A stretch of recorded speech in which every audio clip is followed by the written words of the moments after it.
Last week I spoke in Rome at the SiGMA convention.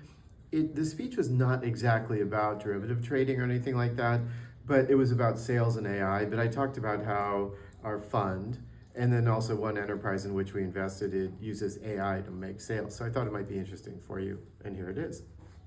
I would like to invite to the stage Nick Levenstein to dive deeper into artificial intelligence techniques with his first speech of the day. Please make a big round of applause for Nick.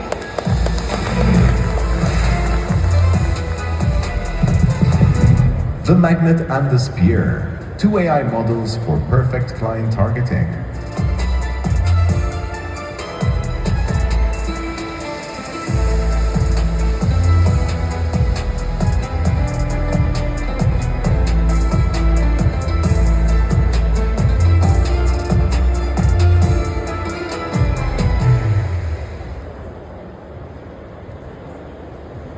Buongiorno Romani, sono molto felice di essere nel paese di Umberto Eco, Lorenzo De Ponte, ma non parlo inglese come loro e continuerò in inglese. Anyway, it's very nice to be here. Thank you for inviting me. And I want to talk about two real-world experiments my companies had done using AI for sales. So what does a hedge fund manager have in common with people in the gaming industry? Well, obviously sometimes you're lucky, but also everybody needs sales, right? It's just common, and you hear of AI being used for communications and analysis, and that makes a lot of sense. But sometimes it's quite good for reaching out to people. So anyway, is there anybody whose CRM system makes you cry? Hands up, because we figured out a way to use it better. Okay, so anyway, I'm definitely not a genius or an AI PhD, but we were so excited about using it for a company I manage, my hedge fund, and for one I invested in. It's actually an AI startup itself.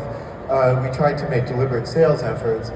One was when you know exactly who you want at the time at which you're about to make a purchase, so your perfect customer. And then the other is just like I'm a hedge fund manager, I'm not legally allowed to sell shares in our fund. We have to, sort of advertise privately or not advertise at all. So how do you get 100 people in a room with you that would be really interested in what you're doing in a more casual environment? Anyway, in both cases, it didn't work as a perfect AI system where you didn't even know how to program and it could just do everything for you. But mostly it did work pretty well. Okay, so Operation Spear, this is the first one. I invested in this is not the company I manage, but we invested in this company called Nailed It that does engineering and construction estimates and timetables and resource planning for people. And so who needs something like, the goal is, how do you convert raw records into sales-ready leads in your CRM system?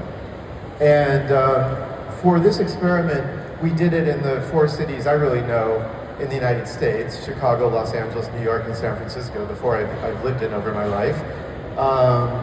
The tools we used were mostly AI, just LLMs like Grok, Gemini, ChatGPT, but also we have to have some humans intervene along the way, like do some programming in Python. Okay, so as it turns out, the big cities, who's going to use our services? Someone who just got approved for a big project, like over $1 million, right? And as it turns out, that information's all public. You have to get a permit in these cities, and they, as a matter of public record, publish them every day. And this is just a data sandbox they set up, but this one's real information. So we've run this experimentally once, and it worked. We're hiring people that will actually manage the system. It's not all AI. But what it does is go through, and then from some basic data that the city publishes, like maybe the tax ID of the company, you can find out, just doing deep research searches that you all have probably done using Gemini, Chat, Grok, it'll find out everything about everybody in it, and it'll fill out their name, the company that they're involved with, their title, their email, and then most importantly, it'll figure out where they are in the project just by its own inference. Are they the architect or the general counsel? Do they own the company? And it also, and then at the beginning we needed to hire or we used a programmer that we have already to set this up.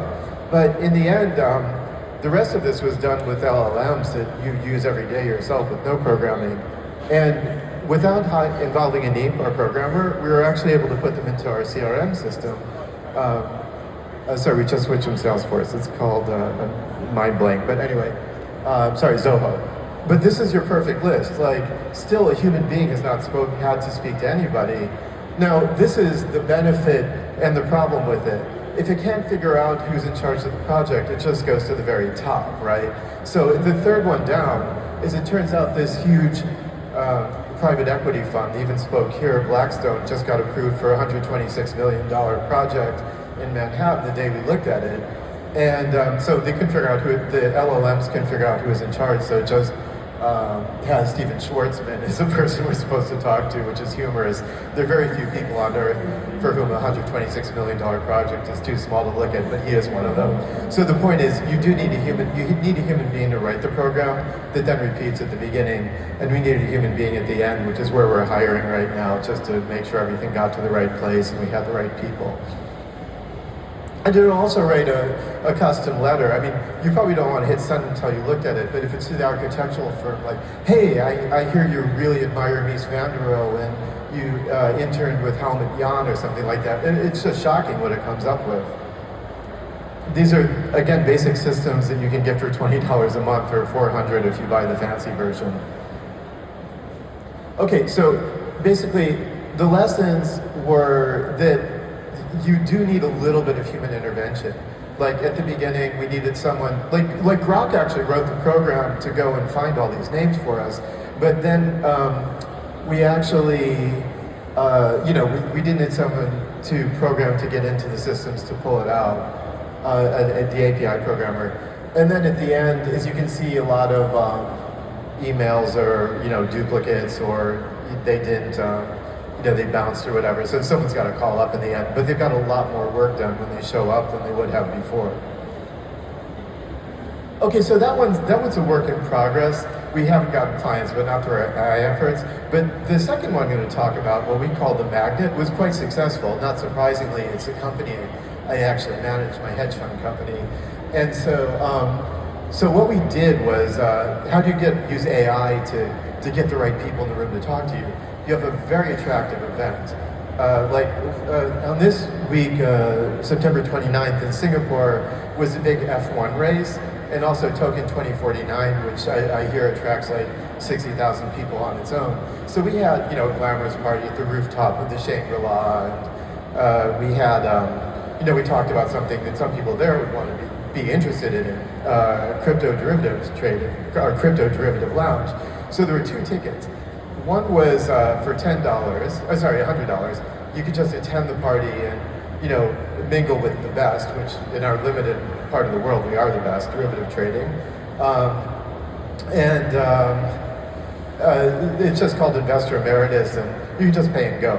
The other one was a free ticket for the accredited pass. Like if you're an accredited investor, certain incomes and net worth environment requirements, or you work for a major accredited organization like the New York Times, you're welcome to come to our party and talk about it.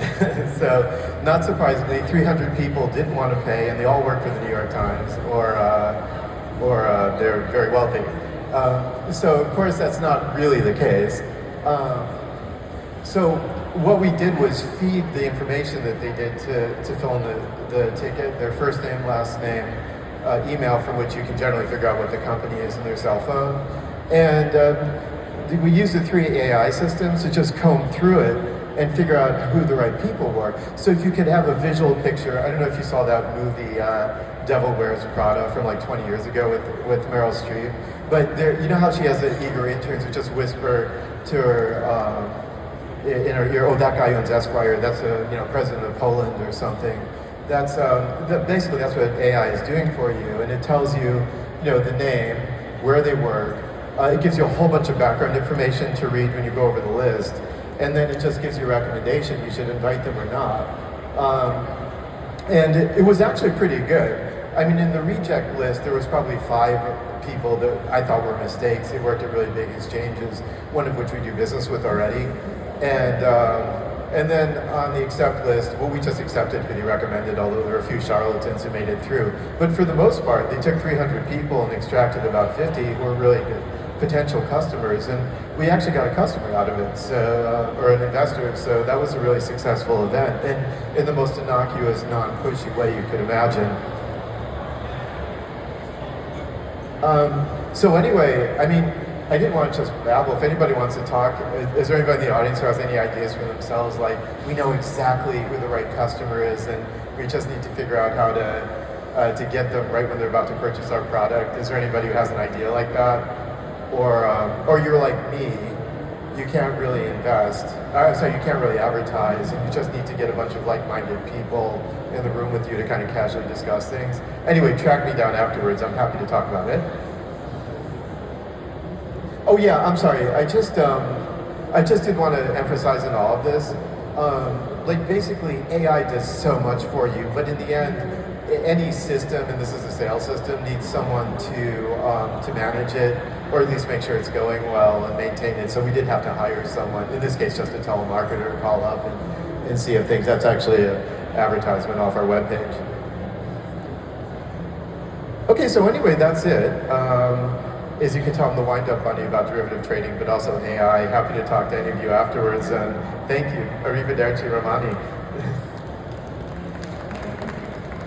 Thank you. Nick Levenstein, thank you so much. Thanks for starting the day.